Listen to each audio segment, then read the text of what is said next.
കാട്ടാനാക്രമണത്തിൽ അതിദാരുണമായി കൊല്ലപ്പെട്ട കുട്ടമ്പുഴ ക്നാച്ചേരിയിലെ എൽദോസിന്റെ മാതാപിതാക്കൾക്ക് കൈത്താങ്ങായി പുതുവത്സര ദിനത്തിൽ എന്റെ നാട് ചെയർമാൻ ഷിബു തെക്കുമുറമെത്തി.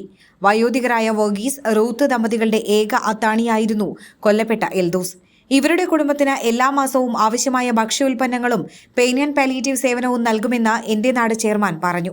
ക്നാച്ചേരി മേഖലയിൽ കഴിയുന്നത്ര സോളാർ സ്ട്രീറ്റ് ലൈറ്റുകൾ ലഭ്യമാക്കുമെന്നും ഷിബു തെക്കുമുറം പറഞ്ഞു.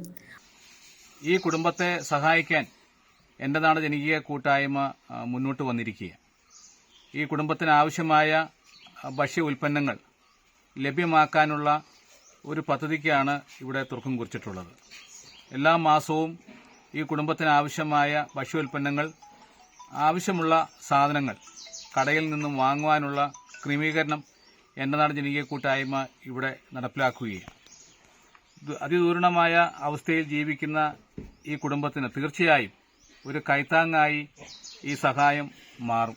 മാർത്തോമ പള്ളി വികാരി ഫാദർ നിതിൻ കെയു, ഗ്രാമപഞ്ചായത്ത് അംഗം ജോഷി പൊട്ടക്കൽ, ബ്ലോക്ക് പഞ്ചായത്ത് അംഗം ജെയിംസ് കോറമ്പേൽ, മുൻ പഞ്ചായത്ത് പ്രസിഡന്റ് CJ എൽദോസ് എന്നിവരും എന്റെ നാട് പ്രവർത്തകരും നാട്ടുകാരും എൽദോസിന്റെ ഭവന സന്ദർശനത്തിൽ ചെയർമാനൊപ്പമുണ്ടായിരുന്നു.